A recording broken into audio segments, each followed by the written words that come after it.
Hello everybody, আজকে আমরা start করব হাফ ওয়েভ রেকটিফায়ার, যেটা unit 2 rectifier filter and power supply এর present topic. Course title fundamentals of electronics. Intended learning objectives. After completion of the lecture, the students will be able to define rectification, recognize need of rectification, enumerate types of rectifiers, explain operation of half-wave rectifier, draw input and output waveforms of voltage for a half-wave rectifier, derive average value of output voltage for a half-wave rectifier. আমরা এবার দেখব what is rectification. Rectification means the action of putting something right. বাংলায় rectification কথাটার অর্থ হচ্ছে সংশোধন করা। ভুল রেকটিফাই করা মানে হচ্ছে ভুলকে সংশোধন করছো। তাহলে ইলেকট্রনিক্স এর পরিভাষায় রেকটিফিকেশন কাকে বলে? The definition goes like this. In electronics, rectification is the process of converting alternating current or voltage, that is AC, into direct current or voltage, that is DC. তাহলে ইলেকট্রনিক্সে আমরা রেকটিফিকেশনের সাহায্যে একটা এসি কারেন্ট বা ভোল্টেজকে সংশোধন করে ডিসি কারেন্ট বা ভোল্টেজে তৈরি করি। তোমরা এই ছবিটাতে দেখতে পাচ্ছ, যদি আমরা কারেন্ট আর ভোল্টেজের ওয়েভফর্ম প্লট করি, তাহলে এই গ্রিন ওয়েভফর্মটা এটা হচ্ছে একটা অল্টারনেটিং ভোল্টেজ বা কারেন্ট। অল্টারনেটিং কেন? কারণ এখানে ভোল্টেজের ম্যাগনিটিউড বা কারেন্টের ম্যাগনিটিউড একবার পজিটিভ হচ্ছে, একবার নেগেটিভ হচ্ছে, অল্টারনেট করছে। ম্যাগনিটিউডটা তো চেঞ্জ করছেই, প্লাস পোলারিটিটাও চেঞ্জ করছে। এখানে তোমরা যদি রেড প্লটটা দেখো, রেড প্লটটা হচ্ছে ডাইরেক্ট কারেন্ট বা ভোল্টেজ। ডাইরেক্ট কারেন্টের যেটা বিশেষত্ব সেটা হচ্ছে তার পোলারিটি, সেটা নয় পুরোপুরি পজিটিভ হবে, নয়তো পুরোপুরি নেগেটিভ হবে। অল্টারনেটিং কারেন্টের মতন ডাইরেক্ট কারেন্টের পোলারিটি কিন্তু পজিটিভ নেগেটিভ দুটোতে অল্টারনেট করবে না। এবং ডিসিতে কিন্তু ম্যাগনিটিউড, পিওর ডিসির ক্ষেত্রে কিন্তু magnitude of the voltage or the current should also be constant. এবং আরেকটা কেস হয়, সেটা হচ্ছে pulsating DC, that is pure DC plus ripples. Ripples মানে হচ্ছে সমুদ্রের ঢেউ। তো এখানে দেখো, এই যে ব্লু ওয়েভফর্মটা দেখতে পাচ্ছ, ডিসি পিওর ডিসির মতন এর ম্যাগনিটিউড কিন্তু কনস্ট্যান্ট থাকছে না। এখানে কিন্তু এখানে একটা রিপলস বা সমুদ্রের ঢেউয়ের মতন কিন্তু আমি ম্যাগনিটিউডের পরিবর্তন দেখছি। কিন্তু ডিসি কারেন্ট বা ভোল্টেজের মতন এর পোলারিটি কিন্তু ফিক্সড নয়, শুধু পজিটিভ। এক্ষেত্রে দেখতে পাচ্ছি শুধু পজিটিভ বা শুধু নেগেটিভও হলে কিন্তু আমরা এটাকে ডাইরেক্ট কারেন্ট বা ভোল্টেজ বলবো, but it has pulsating nature or it is a pure DC with ripples. তো এগুলো ছাড়া একটা ফোর্থ কাইন্ড এখানে দেখতে পাচ্ছ, grey waveform, which is variable nature of current and voltage হচ্ছে, দেখতে পাচ্ছ। সেক্ষেত্রে কি হচ্ছে, এই যে ভেরিয়েবল নেচারটার জন্য এর ম্যাগনিটিউড এবং পোলারিটি দুটোরই কিন্তু যা ইচ্ছে হতে পারে, পজিটিভ নেগেটিভ, বাড়ছে কমছে, যা ইচ্ছে হতে পারে। Types of rectifier. Rectifier is an electronic circuit which converts AC quantity to DC quantity. Rectification is the procedure or process by the help of which an AC quantity is converted to a DC quantity, and the electronic circuit which performs the action of rectification is called a rectifier. তো এই rectifier কত রকমের হয়? Rectifiers are of two types.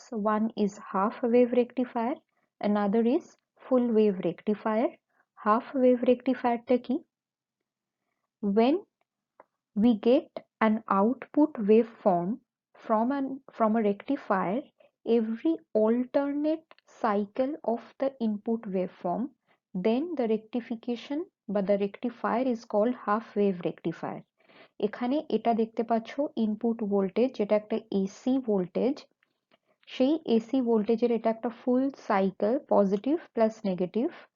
We are getting an output voltage such that every alternate cycle, এখানে যেমনি শুধু positive half সাইকেলের জন্য আমি আউটপুটে একটা ওয়েভফর্ম পাচ্ছি, নেগেটিভ হাফ সাইকেলের জন্য আউটপুট ওয়েভে আমি কোনো ওয়েভফর্ম দেখতে পাচ্ছি না। যেহেতু এটা alternate cycle of the input ওয়েভফর্মের জন্য আউটপুটে একটা করে ওয়েভফর্ম দিচ্ছে, সেহেতু এটাকে হাফ ওয়েভ রেকটিফায়ার বলছে। ডিটেলসে আমরা পরের স্লাইডসে দেখব। এবার আসি full wave rectifier. Full wave রেকটিফায়ারটা কি?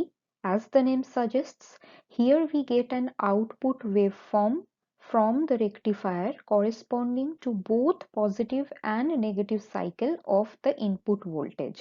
মানে এখানে ফুল যে সাইকেল রয়েছে ইনপুটের ওয়েভফর্মের, মানে ইনপুট ভোল্টেজ বা কারেন্ট ওয়েভফর্মের, আউটপুটেও কিন্তু প্রত্যেকটা সাইকেলের, প্রত্যেকটা হাফ সাইকেলের রেসপেক্টেও কিন্তু আমি আউটপুটে একটা করেসপন্ডিং রেকটিফাইড পালসেটিং ওয়েভফর্ম পাচ্ছি। তো এখানে হাফ ওয়েভ রেকটিফায়ার বা ফুল ওয়েভ রেকটিফায়ার নামকরণটা হচ্ছে ইনপুটের হাফ ওয়েভের জন্য আউটপুটে রেকটিফাইড ওয়েভফর্ম পাচ্ছি, নাকি ইনপুটের কমপ্লিট ফুল সাইকেলের জন্য আমি আউটপুটে রেকটিফাইড পালসেটিং ওয়েভফর্ম পাচ্ছি। Now we come to half wave rectifier circuit. তো এই সার্কিটটাকে কিরকম দেখতে হয় হাফ ওয়েভ রেকটিফায়ার, এটা বাঁদিকে দেখতে পাচ্ছ, this is a complete circuit for a half wave rectifier. এখানে ফার্স্ট কম্পোনেন্ট হচ্ছে VS. VS is the alternating voltage source, মানে একটা ভোল্টেজ সোর্স রয়েছে যেটা অল্টারনেটিং ইন নেচার। তারপরে একটা দেখতে পাচ্ছ, এটা হচ্ছে সিম্বল অফ আ ট্রান্সফর্মার। ট্রান্সফর্মারটা কি? Transformer is similar to a mechanical liver. যেমনি একটা মেকানিক্যাল লিভারের সাহায্যে যদি ইনপুটে আমি একটা পার্টিকুলার ফোর্স বা বল প্রয়োগ করি, আউটপুটে আমি একটা ম্যাগনিফাইড ফোর্স বা বল পাই, ঠিক সেরকম ট্রান্সফর্মার হচ্ছে equivalent to a mechanical liver electrically. এখানে আমরা ইনপুটে যদি একটা ভোল্টেজ দিই, এই যে টার্নস রেশিও রয়েছে N1:N2, which is similar to gear ratio বলতে পারো, এই রেশিওটার উপর ভিত্তি করে আউটপুটে আমরা একটা অন্য ম্যাগনিটিউডের ভোল্টেজ পাই। তো যদি এই ট্রান্সফরমারের টার্নস রেশিও 1:1 হয়, সেক্ষেত্রে ইনপুটে যা ম্যাগনিটিউডের ভোল্টেজ থাকবে ইনপুট অফ দ্য ট্রান্সফরমারে, আউটপুটেও কিন্তু সেম ভোল্টেজ থাকবে। আর ইনপুট সাইড অফ দ্য ট্রান্সফরমারটাকে আমরা বলছি primary side of the transformer, আর আউটপুট অফ দ্য ট্রান্সফরমারটাকে আমরা secondary side of the transformer বলছি। এই সেকেন্ডারি সাইড অফ দ্য ট্রান্সফরমারের সাথে সিরিজে একটা ডায়োড থাকছে। হাফ ওয়েভ রেকটিফায়ারের ক্ষেত্রে একটাই ডায়োড থাকবে। আর ফাইনালি একটা রেজিস্টিভ লোড থাকছে, যার অ্যাক্রসে আমি অ্যাকচুয়ালি মাপবো যে আমি রেকটিফাইড আউটপুট ওয়েভফর্মটা পেলাম কিনা। আর এখানে যে ইনপুট ভোল্টেজ ভিএসটা রয়েছে সেটা সাইনুসয়েডাল ইন নেচার। সাইনুসয়েডাল মানে এটা একটা সাইন ওয়েভের মতন, যার ম্যাক্সিমাম বা পিক ভ্যালুটা হচ্ছে ভি ম্যাক্স। আমরা অনেক ক্ষেত্রে এটাকে ভি সাফিক্স এম দিয়েও ডিনোট করতে পারি। তো কিভাবে এই হাফ ওয়েভ রেকটিফায়ার সার্কিট কাজ করছে আমরা পরবর্তী স্লাইডে দেখছি। Half wave rectifier circuit operation. তো এখানে আমরা সার্কিটের কি কি কম্পোনেন্ট আছে অলরেডি দেখে নিয়েছি। তো তোমরা আগে positive half cycle of the input ওয়েভটা কনসিডার করো। এই যে পজিটিভ হাফ সাইকেল, জিরোর থেকে বেশি ম্যাগনিটিউড। তো এখানে যদি ভিএস এর আমরা পজিটিভ হাফ সাইকেলের ম্যাগনিটিউড নিই, তাহলে কি হবে, ট্রান্সফরমারের যে প্রাইমারি ক্রসে পোলারিটিটা এখানে পজিটিভ এখানে নেগেটিভ হবে, এবং সেম পোলারিটিটা রিফ্লেক্টেড হবে ট্রান্সফরমারের সেকেন্ডারিতে। এই যেহেতু এখানে পজিটিভ আর এখানে নেগেটিভ ভোল্টেজ তৈরি হলো, এইখানে যে ডায়োডটা রয়েছে, ডায়োডের অ্যানোড যেটা রয়েছে সেটা একটা পজিটিভ ভোল্টেজ ফেস করবে, আর যেটা ক্যাথোড রয়েছে সেটা একটা নেগেটিভ ভোল্টেজ ফেস করবে।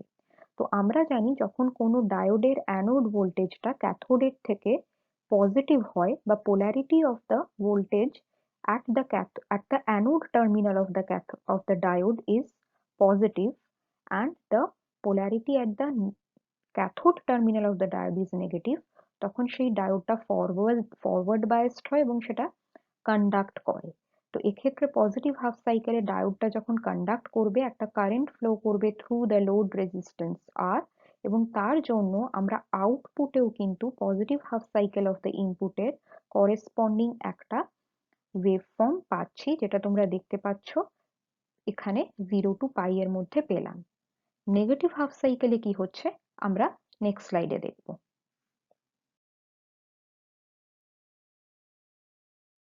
নেক্সট আমরা আসবো হাফ ওয়েভ রেকটিফায়ার সার্কিটের যে operation during the negative half cycle of the input voltage. তো এখানে আমরা দেখতে পাচ্ছি ইনপুট ভোল্টেজের পোলারিটিটা দেখো নেগেটিভ হয়ে গেছে, এবং সেই জন্য এখন কি হলো, ডায়োডের যে অ্যানোড টার্মিনাল রয়েছে সেখানে একটা নেগেটিভ পোলারিটির ভোল্টেজ আসছে, এবং ডায়োডের যে ক্যাথোড টার্মিনাল রয়েছে সেখানে একটা পজিটিভ ভোল্টেজ আসছে। তো এই ক্ষেত্রে when the anode is negative with respect to the cathode, the diode is reversed biased।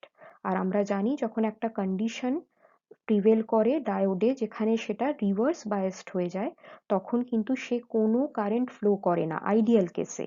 Practically আমরা জানি একটা লিকেজ কারেন্ট, যেটাকে আমরা রিভার্স স্যাচুরেশন কারেন্ট বলি, সেটা ফ্লো করে, কিন্তু আমরা ধরে নিচ্ছি এটা একটা আইডিয়াল ডায়োড, সেই জন্য রিভার্সড বায়াস কন্ডিশনে কিন্তু কোনো কারেন্ট এখানে ফ্লো করবে না এবং সার্কিটটা ওপেন হয়ে যাবে। এবং যেহেতু কোনো কারেন্ট ফ্লো করছে না এবং সার্কিটটা ওপেন, আমি যদি এই লোডের অ্যাক্রসে একটা ভোল্ট মিটার লাগাই আমি কিন্তু কোনো ভোল্টেজ পাবো না। সেই জন্য নেগেটিভ হাফ সাইকেলে কিন্তু দেখো আউটপুটে আমি কোনো ভোল্টেজ পাইনি। তাই জন্য এইভাবে আমরা half wave rectifier circuit use করে দেখলাম যে positive half cycle of the ইনপুটকে কিন্তু আমরা আউটপুটে রিফ্লেক্ট করাতে পারলাম, কিন্তু negative half cycle of the ইনপুটে আউটপুটে কোনো ভোল্টেজ পেলাম না।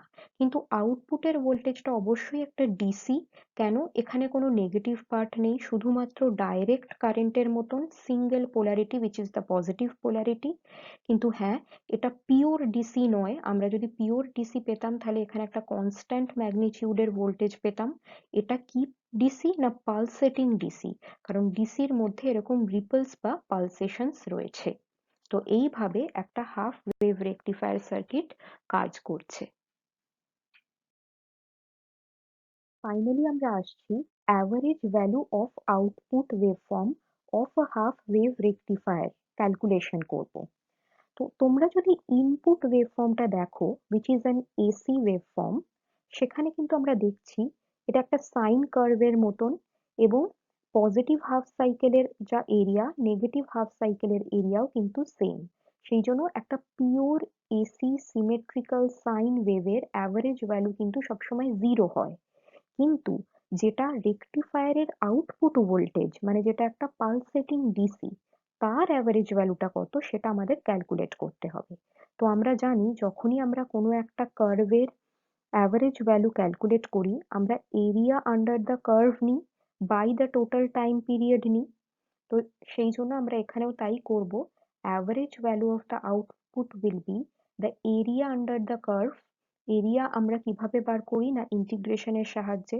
তো এটা একটা সাইন কার্ভ যার পিক ভ্যালু হচ্ছে vm, সেই জন্য আমি vm sine theta D theta এটাকে ইন্টিগ্রেট করব একটা কমপ্লিট টাইম পিরিয়ড মানে ফ্রম 0 to 2 পাই। তাই 0 to 2 পাইতে আমরা ইন্টিগ্রেট করছি, আর যেহেতু এটা একটা অ্যাভারেজ ভ্যালু আমাদেরকে এটাকে 1/2 পাই বা 1 বাই টোটাল টাইম পিরিয়ড দিয়ে ডিভাইড করতে হবে। তো আমরা যদি ভেঙে লিখি অ্যাভারেজ ভ্যালুটা, তাহলে 0 থেকে পাই এর মধ্যে ওয়েভফর্মের ম্যাগনিটিউডটা কি না vm sine theta from 0 to pi, আর from pi to 2 pi output ওয়েভফর্মের ভ্যালুটা কি 0, কোনো ভ্যালুই নেই, তাই 0 ডি থিটা। তো এই ভ্যালুটা টোটালি ইন্টিগ্রেট করার পর 0 এসে গেল। এই পার্টে কি হবে, এই পার্টে আমরা জানি সাইন থিটার ইন্টিগ্রেশন হচ্ছে মাইনাস অফ কোসাইন থিটা, এবং এখানে আমরা ডেফিনেট ইন্টিগ্রালের লিমিটস বসাবো ফ্রম 0 to পাই। তো আমরা জানি cos theta evaluated at pi is -1, already একটা নেগেটিভ সাইন ছিল তাহলে তার ভ্যালুটা হয়ে যাবে 1, minus of minus cos theta evaluated at 0, তো cos 0 হচ্ছে 1, তাহলে মাইনাস অফ -1, তো এই টোটাল ভ্যালুটা হয়ে গেল 2। তো 2 নিউমারেটর ডিনোমিনেটরে কেটে আমার average value of the output waveform in case of a half wave rectifier পেলাম Vm by pi, where Vm is the peak value of the input voltage. তো আমরা যদি 1/π কে লিখি, এটাকে নিউমেরিক্যালি আমরা পাবো ফ্র্যাকশনটাকে 0.318 অফ Vm। তো অ্যাভারেজ ভ্যালু এইভাবে আমরা ক্যালকুলেট করলাম হাফ ওয়েভ রেকটিফায়ারের।